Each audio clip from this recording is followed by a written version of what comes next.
senhores telespectadores, o título deste nosso programa de hoje precisa de ser muito bem explicado.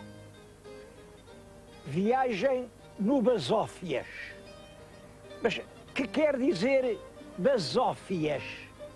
Basófias, olhem, eu tenho aqui junto de mim o dicionário da Academia aberto na palavra Basófias, e o que ele diz é o seguinte: indivíduo fanfarrão,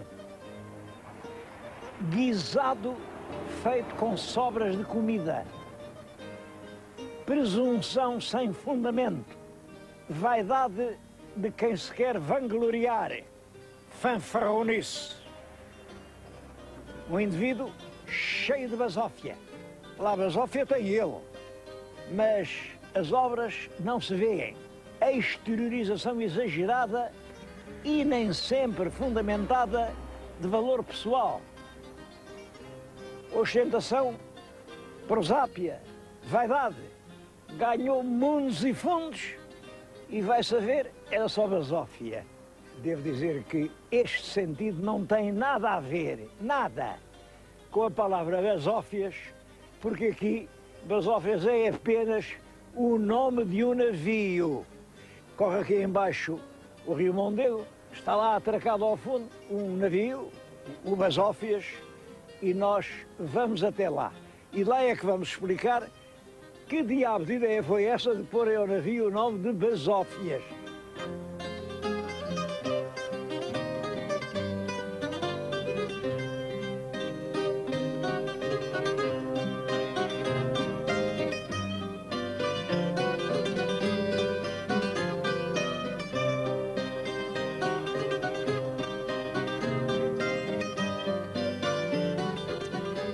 Basófias é uma excelente embarcação turística. Estou agora a navegar nela aqui no leito do Rio Mondego.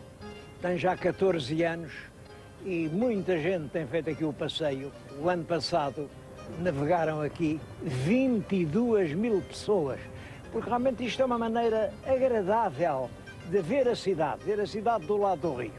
Vê-se todo o núcleo urbano, vê-se a outra margem, vê-se Santa Clara. É um navio, enfim, foi construído na Normandia e realmente é uma das atrações turísticas de Coimbra.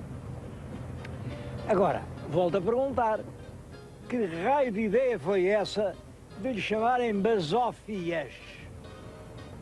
Bom, isso tem a ver com a gíria, com o calão estudantil.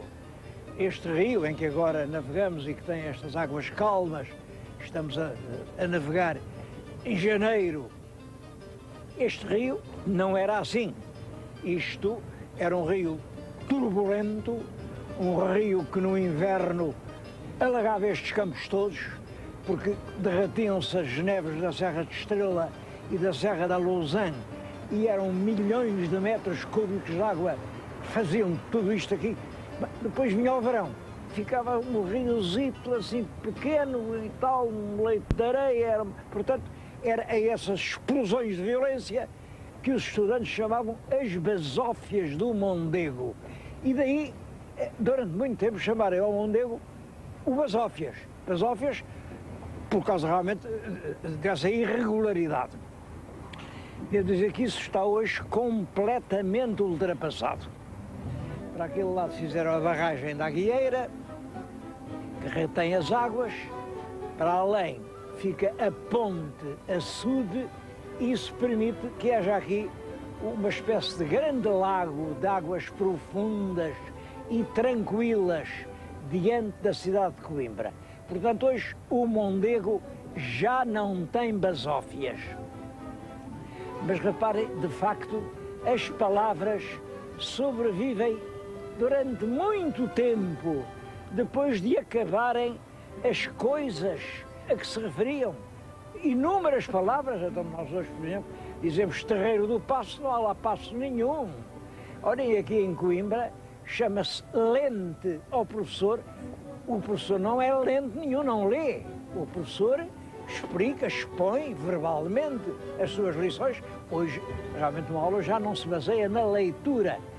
Isso de ler vem da antiga universidade, a Universidade do século XVI, em que realmente o papel do mestre era ler e fazer as glosas e os comentários aos textos que lia. Mas a palavra ficou lente para sempre. É o caso do Basófias, é o último vestígio da turbulência do Mondego, é o nome deste navio em que estamos agora a navegar. É uma boa oportunidade para eu lhes falar na história da cidade, esse encanto mágico que vem da cidade de Coimbra. Coimbra é uma das cidades mais bonitas, é uma das cidades mais gloriosas, é uma das cidades com um passado mais ilustre da história de Portugal. Toda a gente sabe que Coimbra foi durante os séculos XII e XIII, eu não vou dizer a capital do país, porque nessa altura não há a categoria administrativa de capital, não há. Bom, mas era a cidade real por excelência.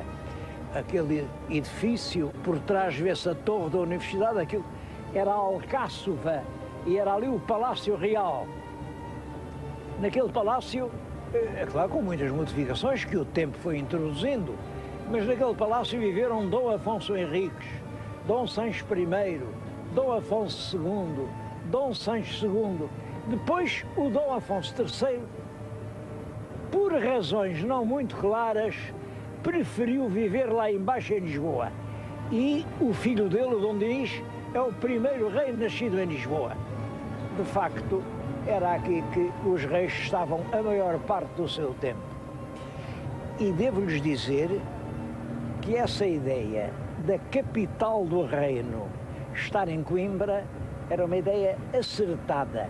Coimbra fica no centro do país, metade para norte, metade para sul.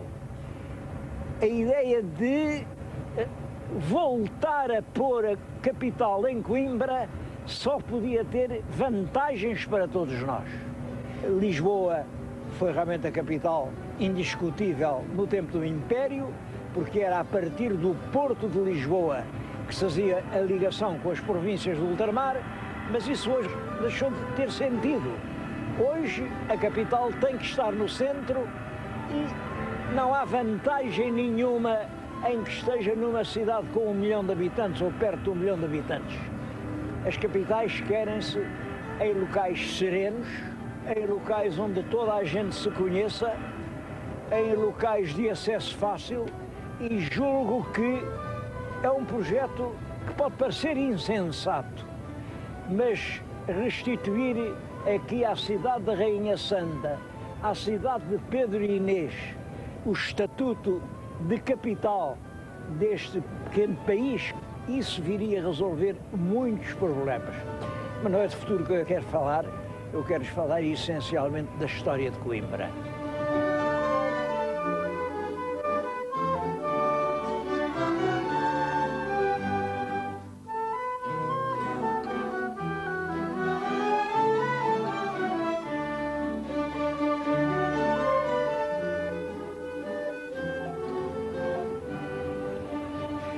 O rio Mondego é atravessado aqui na zona de Coimbra por 5 pontes.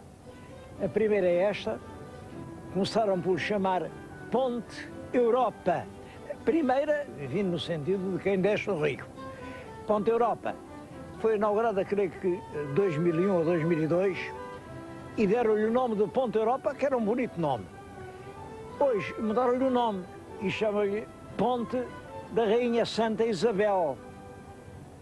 Bom, acho bem, Ponte da Rainha Santa, pois a Rainha Santa está muitíssimo ligada a Coimbra, é um dos vultos simbólicos da cidade, mas também não achava mal Ponte Europa. Bom, sobretudo não percebo por que razão é que se deram um nome e depois deram outro. Agora, a ponte que fez nascer a cidade como um núcleo urbano muito importante na época romana não era esta. Já hoje a podemos ver. É uma ponte construída pelos romanos. Havia uma estrada que vinha lá de baixo de Lisboa, então Uricipe, até lá acima a Braga, e que aqui tinha que atravessar o rio. Em cada invernada trazia milhares de toneladas de areias e de pedras e o leito do rio foi subindo, subindo, subindo e, portanto, hoje a ponte estará a uma grande profundidade. Mas quando essa ponte se estragou, por cima dela fizeram outra, e outra, e outra. Bom, e ainda hoje há uma ponte, que é a Ponte de Santa Clara, é a ponte que corresponde ao local onde outrora, a um nível muito mais baixo, claro, passava a Ponte Romana. E essa ponte romana teve uma grande importância no nascimento de uma cidade importante. Por isto, reparem, passava a estrada, mas a estrada cruzava o rio e o rio também era uma estrada, porque este rio nasce na Serra de Estrela, tem 227 quilómetros. Mas é claro que ele nunca foi navegável até à Serra de Estrela. Ele, quando nasce lá em cima, até lhe chamou o Mondeguinho, é um fio d'água. Agora, era navegável até um ponto importante, até à Raiva, pelo menos, era navegável. Olhem, nos últimos anos da monarquia, cerca de 1910, ainda vinham navios de média tonelagem aqui diante de Coimbra. O assoreamento foi progressivo e constante. O rei Dom Afonso V proibiu as queimadas, depois veio Dom João II, volta a proibir as queimadas, porque, claro, as queimadas destruíam a vegetação que prendia a terra e depois vinham as chuvadas, atiravam com a terra para o rio e o rio ia subindo, subindo, subindo, ia assoreando. À medida que o rio subia, tornava-se mais perigoso, porque os edifícios construídos à beira-rio iam sendo alagados, iam sendo afundados.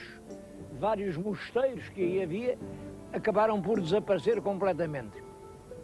O caso mais interessante que chegou até hoje e que nos mostra o que foi essa subida do leito do rio Mondego é o caso do convento de Santa Clara, fundado precisamente pela rainha Santa Isabel. Vamos até lá.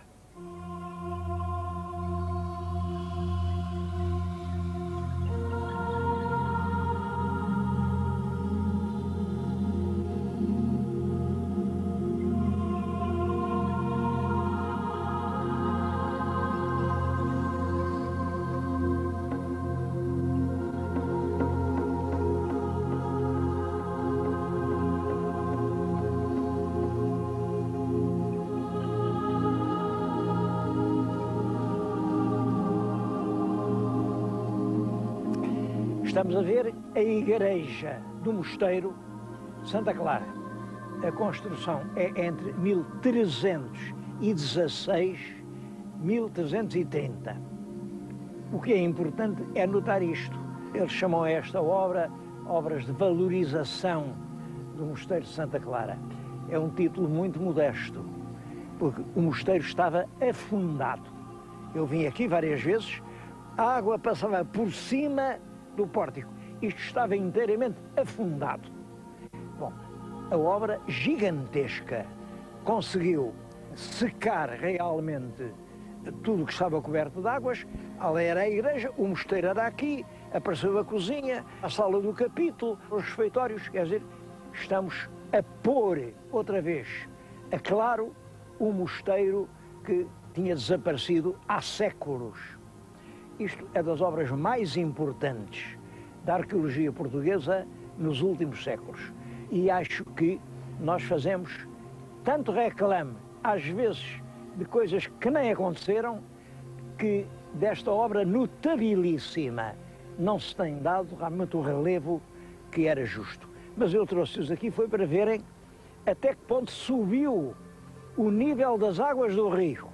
Quando a rainha fez o mosteiro, claro que a rainha não foi fazer o mosteiro no rio, fez em seco.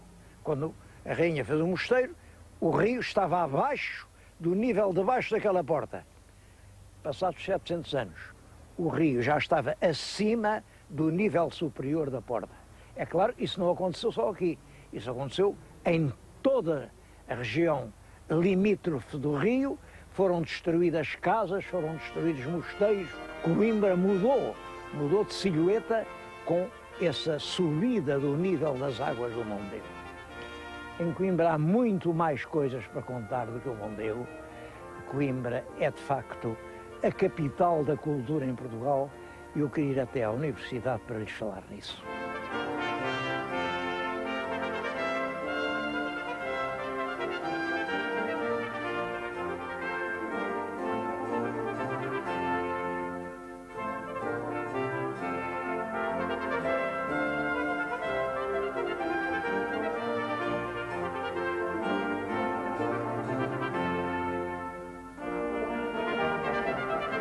Esta sala, a meu ver, é a mais ilustre sala que há em Portugal.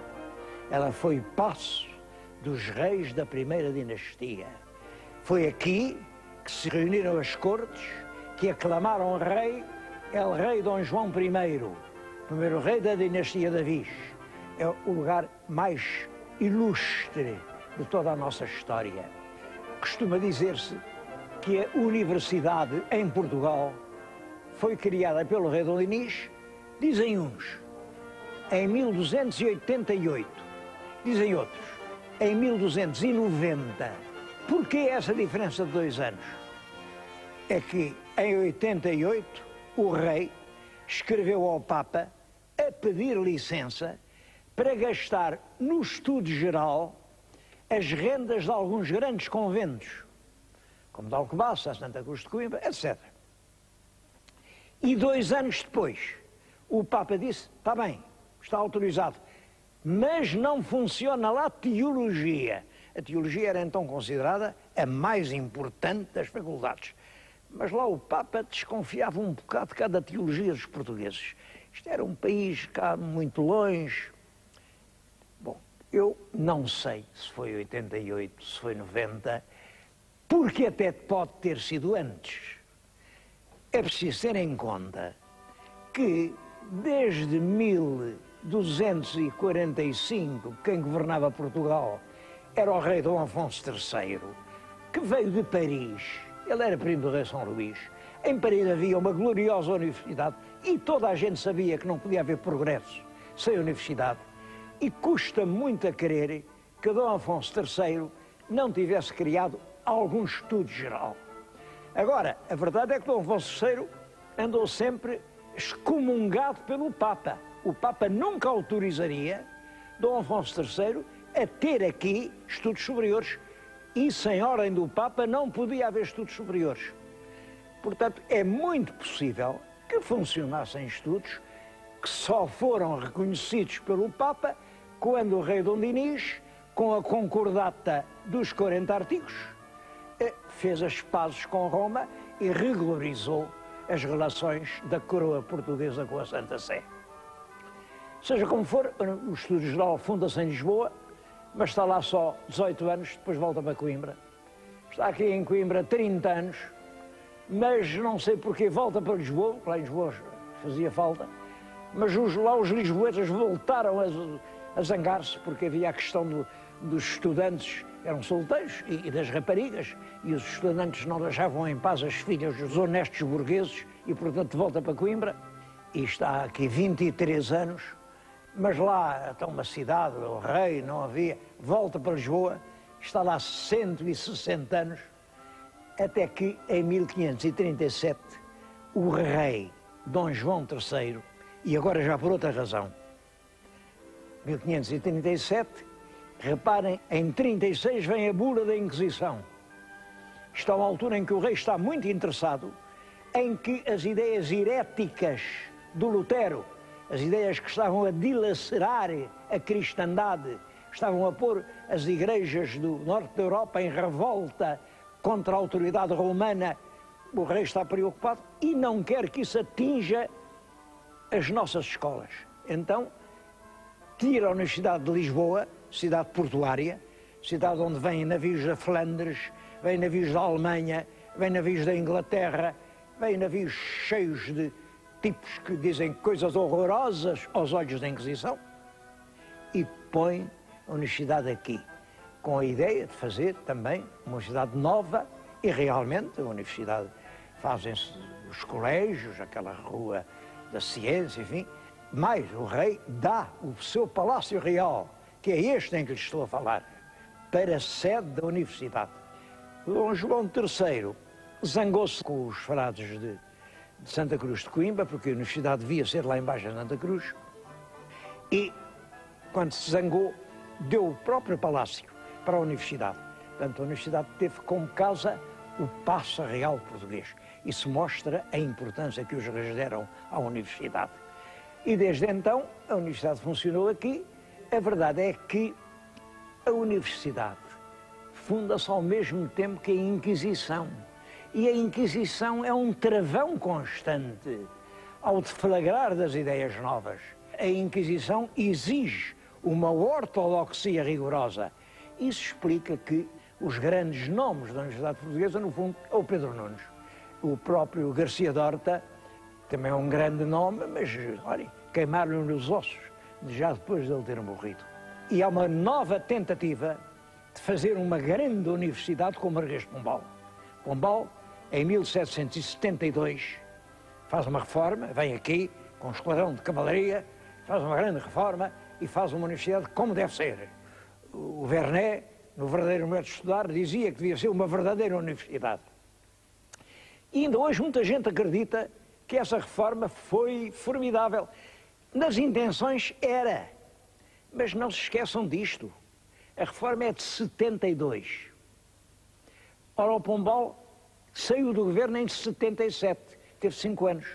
5 anos foi o tempo de construir o laboratório astronómico, o gabinete da física, o jardim botânico, e além disso Pombal manteve os mesmos professores.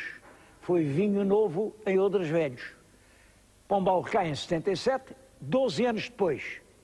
É o caso da Bastilha, a Revolução Francesa, o país volta a colocar-se numa posição de defesa contra as ideias que vêm de França, contra o pensamento novo, e realmente a nossa universidade só sai desse conservadorismo policial e repressivo com a República. A República cria-se a Universidade do Porto, a Universidade de Lisboa, e de então para cá a Universidade, enfim, tem funcionado regularmente. Em todo caso, ninguém pode tirar a Coimbra o glorioso título de lugar da formação dos quadros que dirigiram a nação portuguesa ao longo de toda a sua história. Primeiro em Santa Cruz, depois aqui, nestes espaços universitários. Aqui se criaram os teólogos, daqui saíram missionários, daí saíram os quadros superiores que fizeram do nosso país um grande país. Se não houvesse mais nenhuma razão, bastava isso para vir a Coimbra como quem vem numa peregrinação religiosa até um lugar sagrado.